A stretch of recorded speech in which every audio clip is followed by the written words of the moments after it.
You're going to attract more men, but the question is, are they quality men? Oh, you look beautiful, girl. I want to take you out. Stress is not your portion, my love. It's easier to get a discount on someone's value when they themselves don't know their worth. Carry yourself like you care about yourself. You know what I mean? Yeah, you know what I mean. Yeah, you know what I mean. Can I just be honest with you? Whoever told you that beauty doesn't matter was lying to you. They don't love you. They don't care about your progression and your success, because the truth of the matter is beauty is a currency. Now, people don't want to talk about this, and I get why, because when this conversation gets into the ears or the head of the wrong person, it can become a very entitled conversation. Suddenly, people start feeling like they deserve the world, they deserve certain treatment from others simply because they have spent so much money on their plastic surgery, their fillers, their Botox, fake tans, etc., etc. Just because you spend money on your body doesn't mean that people must treat you a certain kind of way. So it's a very slippery slope. But the truth is, it's a currency, and we are going to talk about it. When using your intellect, you're able to discern when to lean into your femininity and your beauty as an asset, and you'll also know when to maybe tone it down a bit because it's becoming more of a hindrance than it is becoming an asset. You become so powerful and so unstoppable. Hey friend, so in today's video, I'm going to be so brutally honest. And I'm going to be talking to you like you're one of the girls. I'm going to be talking to you like you're my homegirl, bestie, sister, all the things, because I really feel like this topic is important. And I really do think that at least one person can benefit from this video. At least that's my hope. That's the goal when we come on the internet to talk about anything. So if you're someone who's highly sensitive, you might want to just get off of the video. Just click off the video right quick. Believe me, I won't be offended. Protect your peace, queen. Just know that regardless, throughout this video, I'm coming from a place of love. A place of what? Of love. This video is mainly for the girls who are tired of showing up socially in a way that doesn't reflect how you feel about yourself internally. If you're tired of leaving the party and feeling like, damn, why did I say that? I should have spoken like this. I should have said this. I should have done this. Or you're tired of like running into people and being like, dang, I look a hot mess. I look crazy. I wish I had, put myself together better.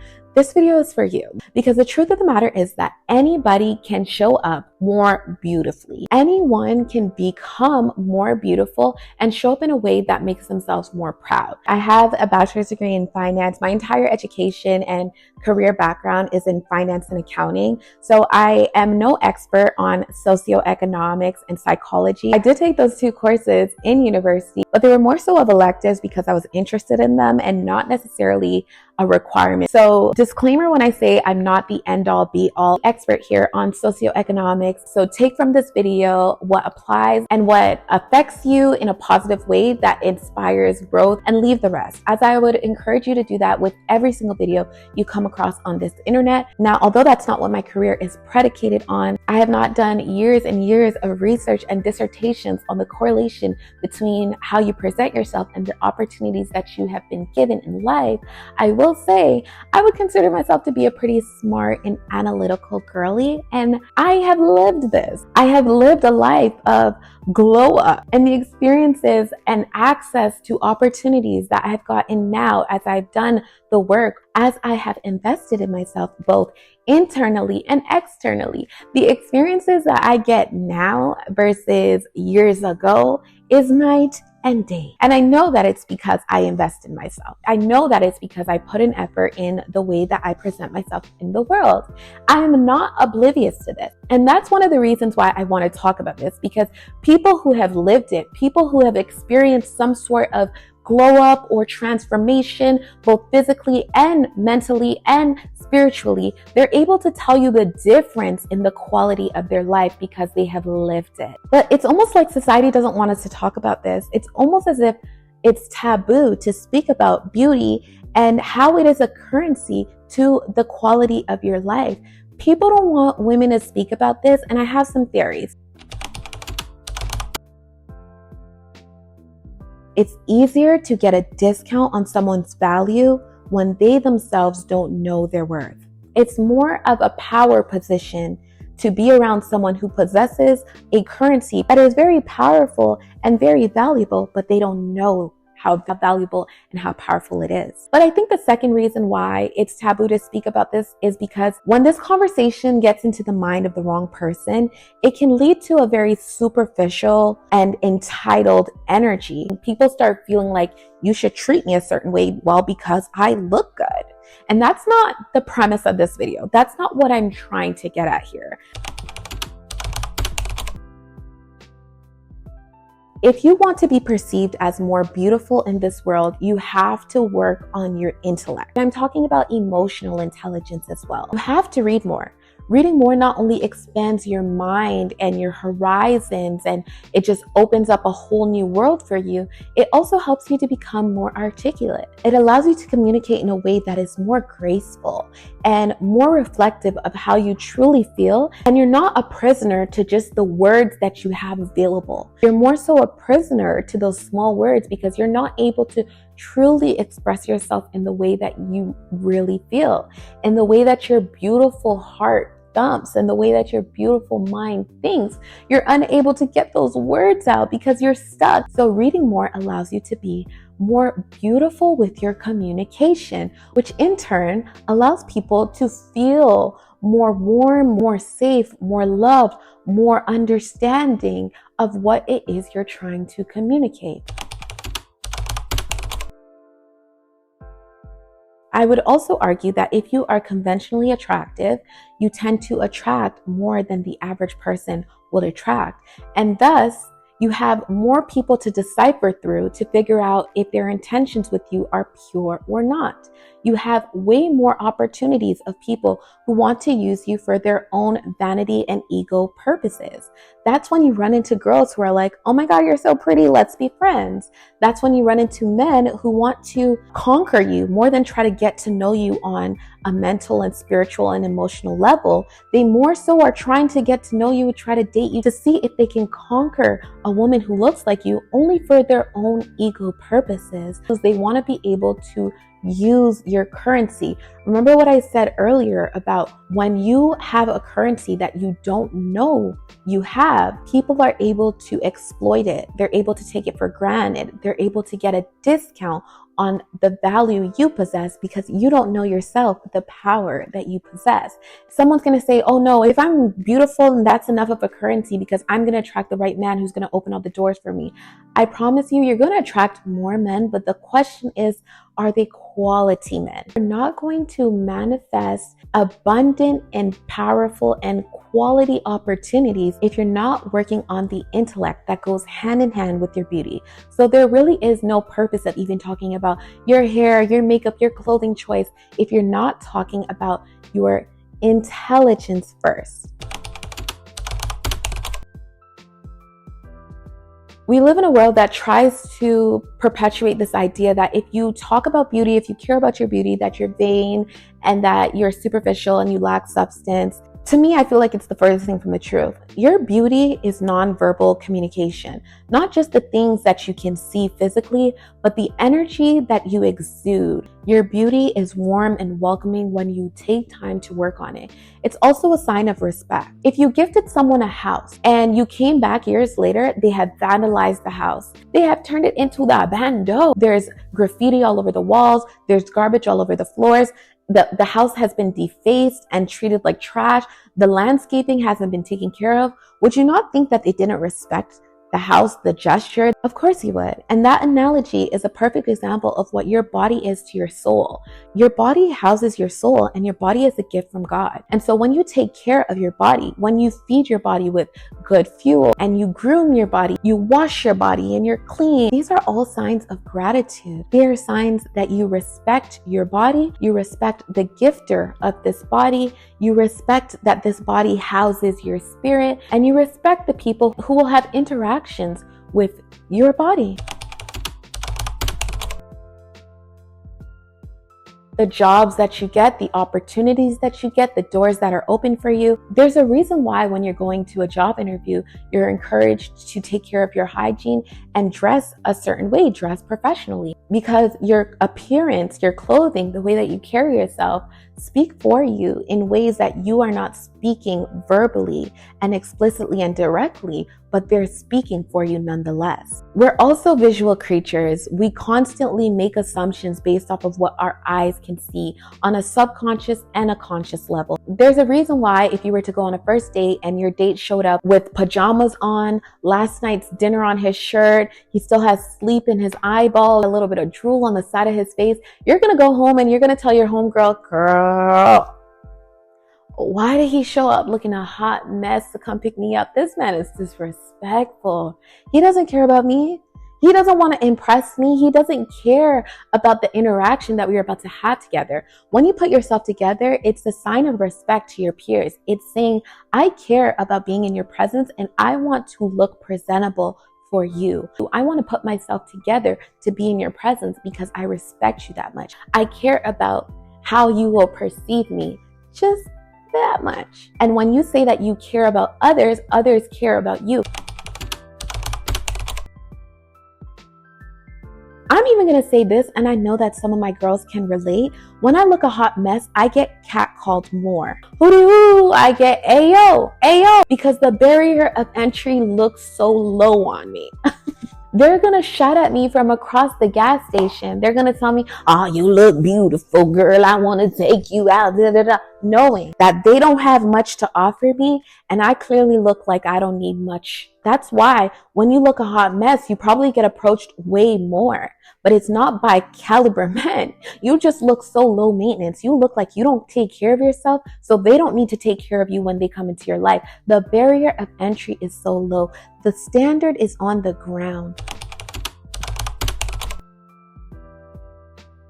So my next tip on mastering your beauty is to figure out what your trifecta is and make sure your trifecta is always taken care of.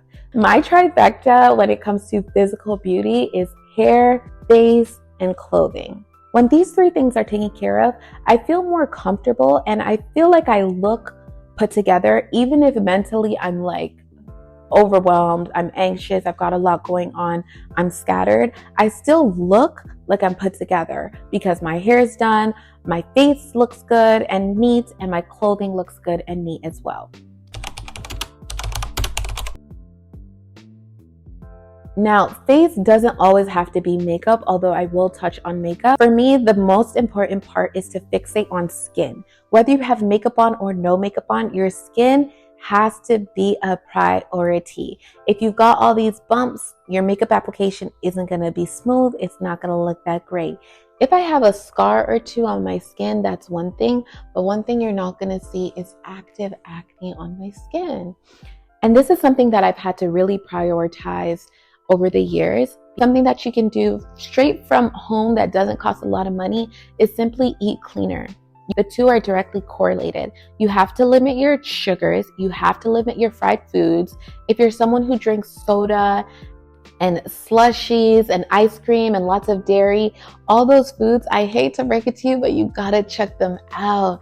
I promise they're not doing anything of value to your body. Also taking it a step further this year and started doing some medical grade skincare procedures such as hydrofacials and microdermabrasion. The tip that I have here is to make sure you are going to a medical professional who has either worked on clients who have your exact skin tone or has your exact skin tone. If you're a melanated babe like me, dark skin, I can't go to an esthetician that I haven't seen their work on dark skin because it's just simply not the same as working with someone who has very fair, white, light skin. Even if they've worked with Black people, but those Black people are light skin, I love that you have amazing work and amazing quality. I see what you do, but not all people of color have the same skin concerns.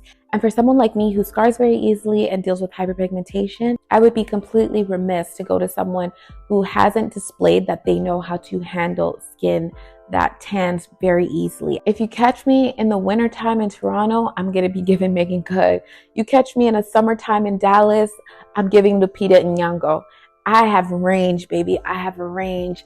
So it's very important that I go to someone who knows how to work with a range of skin tones, and especially my skin tone. That would be my advice to anybody of any skin tone. Make sure that the medical professional you're going to has dealt with skin that looks exactly like yours, with the exact same concerns. I want to see your before and afters. I want to see results. I don't want to just hope and wish and take a chance with my skin, because that's something that I cannot hide. It's on the forefront. Everybody sees it. It's one of the first things that I see in the morning. It's one of the first things other people see when they first meet me. You don't want to play games with your skin. You don't want to take those chances. I've gone to a medical professional before that I instantly regretted going to because the results were trash. I will never be going to that person again, but that's something that I had to learn the hard way. It is what it is. I'll never make it again. And it happened to me for a reason, because now I can share with you. Don't make my mistake. Make sure you go to a medical professional who has dealt with people who have skin like yours and you have seen their results. Those skincare procedures actually make the world of a difference, but they only work if you can go consistently. So make sure that you find the professional you want to go with and you have the budget to go consistently, because doing one-offs, you're not really going to see much of any results. It's something that you kind of have to do monthly, and it adds to being high maintenance and expensive to upkeep. That's why I would encourage you to handle doing the dieting first, and also finding skincare that has actives in it first, because these things are less expensive than having to spend hundreds of dollars every single month at these medical professionals. Sometimes it's thousands of dollars every single month, honestly. Certain procedures like Morpheus 8, for example, it's like $1,500. Like, these procedures can really add up. And so if it's not in the budget at the moment, believe me, you do not have to do that. I don't even do that on a regular basis. I don't even go every single month. I kind of go maybe quarterly, and that's because I do upkeep every single day at home. Skincare with actives is skincare that actually targets a problem, and they have ingredients that actually do something to target your issue. In the past, I've used Retin A, which is an active that makes your skin cells rejuvenate very quickly, or quicker than average. And now I just maintain with retinol. Don't be afraid to do some trial and error and figure out what works best for your skin, because you might not need the 10-step skincare that is trending everywhere. If you can get by with doing a really good face wash that really cleanses your skin, and then a really good serum, and then a really good moisturizer, you're good. You do not need a 10-step skincare routine in order to see results, especially if you're going to be eating crazy. I better not find out that you have a 10-step skincare routine, but you still drink soda every day. I better not. And I know you don't, and I know you don't do that because you're a smart babe. Yeah.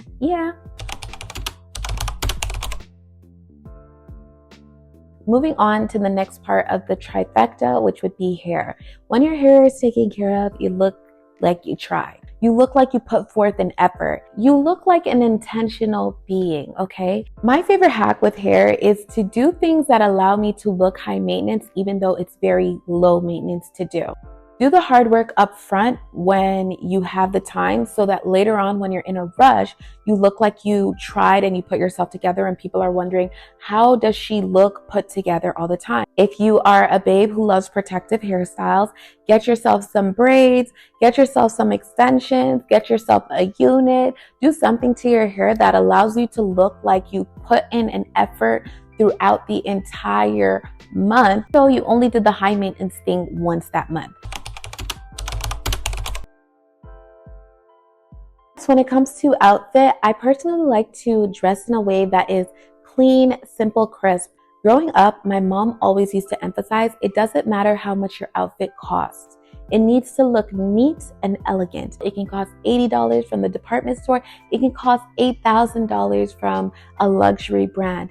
If your outfit is not neat and it doesn't look elegant, you will look cheap. So neat clothing to me is clothing that is ironed. It's clothing that is free of stains, free of odor. You know, they're clean. They look clean. They look ironed. It fits your body well. It's tailored. Invest in a tailor if you're of a certain age and you're in professional settings. It is so worth it to invest in visiting a tailor to make your clothing pieces fit your body perfectly, so you're not constantly adjusting your outfit throughout the days.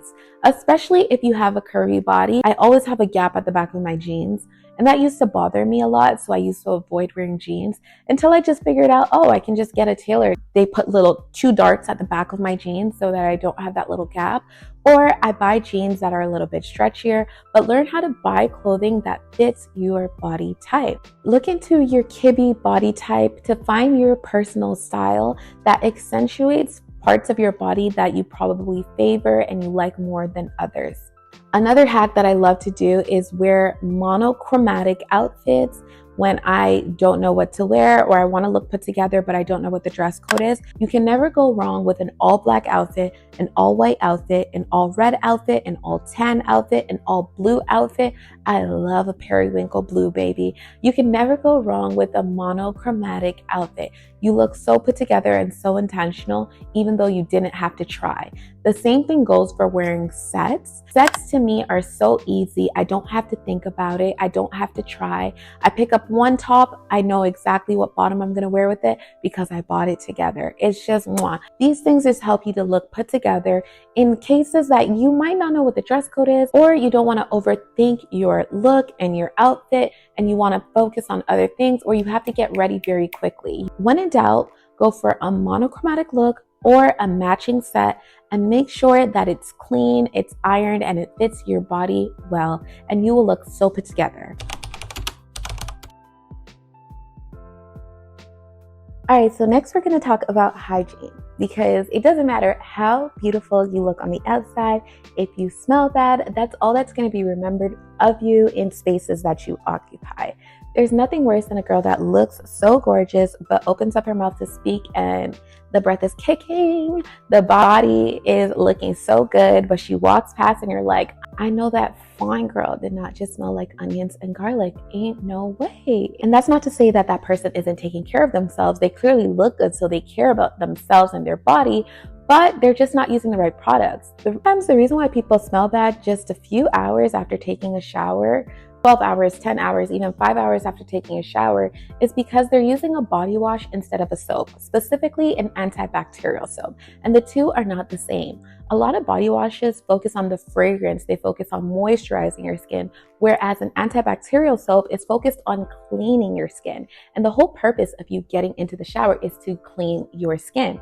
Your skin is your largest organ, so you want to fixate on cleaning it when you're in the shower instead of suffocating it and masking your pores with very slippery, fragranced body washes. I personally like to use is an antibacterial soap by Dial. I also like to use African black soap. I cut it up and I mix it with Dettol, and then I also use a bar soap like Dove bar soap and allow it to solidify altogether.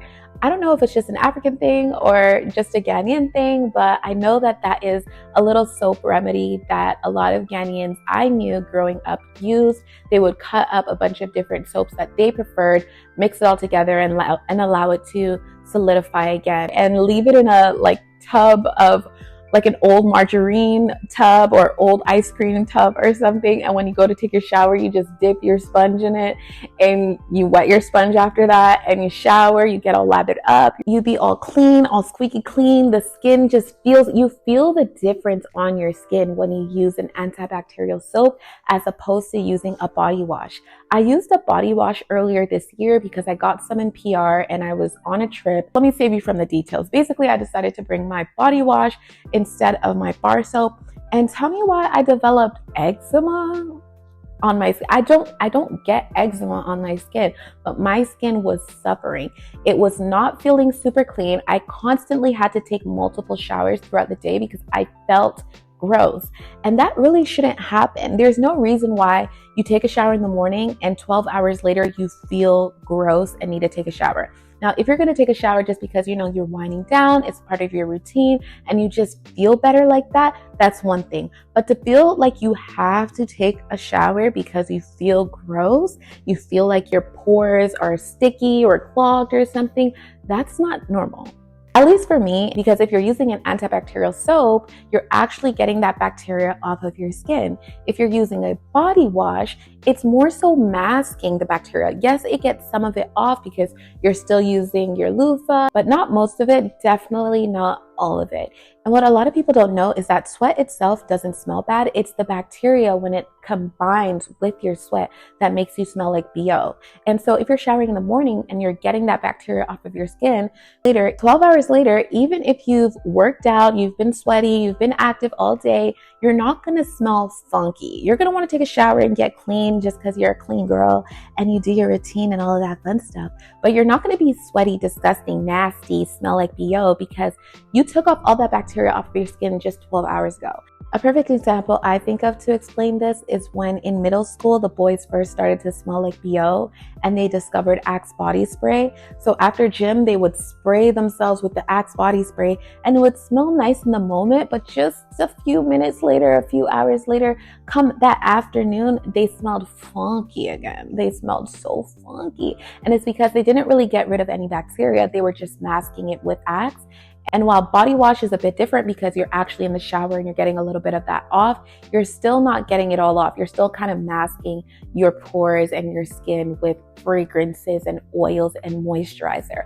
A lot of these body washes fixate on moisturizing your skin when that's not really the purpose of a shower. If you do have a skin condition and you've been prescribed something, that's completely different. But if you don't, I would highly recommend using a soap to clean your body. And then when you get out, then you can fixate on your moisturization. That's the lotion that you use, the moisturizer you put on your body. Then you would focus on your smell good, which would be your body oils, your perfume, your body spray, layering, whatever you do to smell nice. You can put all of that on your clothing, spray your hair with fragrance mist, spray the hot points of your body with your fragrance, but you don't need to douse your body in fragranced soap in order to smell good because you might be doing the actual opposite. That brings me to another point. You might want to give yourself a nice little signature everyday fragrance. Currently, my favorite is the Delina Exclusive, that light pink bottle. I love it. I always get compliments on it. I got some YSL Libre in PR and from a brand deal that I did with YSL. I absolutely love it. I spray that in combination with the Delina Exclusive because it gives it a different type of undertone. Like people aren't able to automatically pinpoint that I'm wearing Delina Exclusive because it's become a very popular perfume, unfortunately, but it is what it is. It smells really good. If you are finding that your perfume isn't lasting all day, put a little bit of Vaseline first and then spray onto the Vaseline. That Vaseline acts as a barrier between your skin and the fragrance and allows it to just kind of sit in your skin instead of sinking into your skin. I could spray that at 10 o'clock in the morning. I'll be out at 10 o'clock at night and I'll give someone a hug and they're like, oh my God, you smell amazing. And I'm like, oh, thanks. Well, I guess my little hack is working. So that's a little hack for you. I like to put mine on my wrist, in the inside of my elbow, my neck, the back of my neck, the back of my knees, and right at the insides of my ankles as well. When I step out, I smell good. Thank you very much. I smell divine. I smell lovely. I love it. They love it. The world loves it, okay? Do yourself a favor and smell good when you step out. Carry yourself like you care about yourself. You know what I mean? Yeah, you know what I mean. Yeah, you know what I mean. I cannot stress enough how much fitness plays a role into your overall mood. It boosts your productivity. It boosts your confidence. It also plays a role in how people view you in professional settings. A fit body subconsciously tells people that you are consistent and disciplined. Not to mention that it looks good, and when you look good, you feel good. And when you feel good, you're more confident. And when you're more confident, you show up in professional settings a little bit differently. This will translate in how you network. This will translate in how people want to network with you. This will translate in how you make decisions because you will have better mental clarity. It will also give you an outlet, somewhere where you can throw certain energy that you want to get out of your body. It's a perfect place to just kind of sweat it out.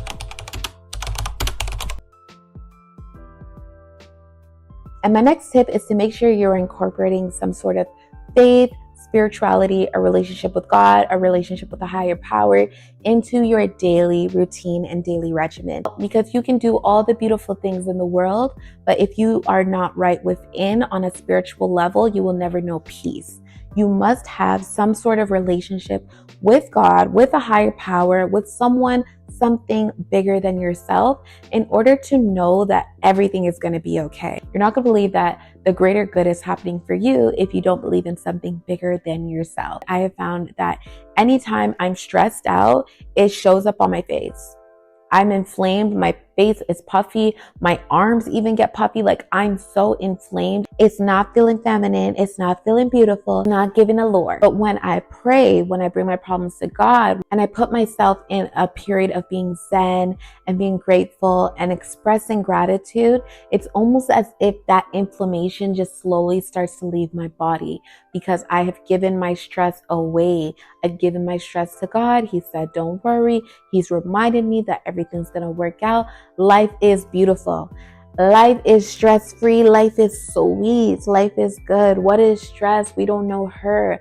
I've given my problems to God and I can focus on being a beautiful specimen and focus on being beautiful to the people around me.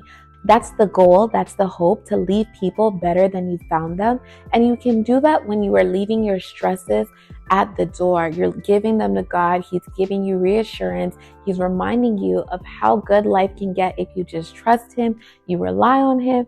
Everything's good, everything's sweet, everything's blessed. And I can just focus on being a good steward. I can focus on being a nice little beautiful energy in people's lives, being someone that people can rely on, that they trust, because I know my God doesn't want me on this earth stressed out. That's just not the plans that he has for me. And so when I work on strengthening my relationship with God, that helps me to be more beautiful. Stress is not your portion, my love. Stress is not what you deserve. It's not for you. So give it to God and let's just focus on being beautiful to one another. You know what I mean? Let him remind you that he's got it. That's it. That's all. Okay. So that is it for today's video. I can probably do another part 2 to this at some point. Let me know if you would like me to. But overall, those are just main categories that come to mind when we're talking about becoming more beautiful, and use this currency to advance not only your life, but the people around you, advance their lives as well. I would love to know what are things that you do to enhance your beauty and lean into your beauty as a currency. Let me know down below. I love you so much. Love you to the moon and back. Be true to you. Mwah. Bye. Bye. Bye.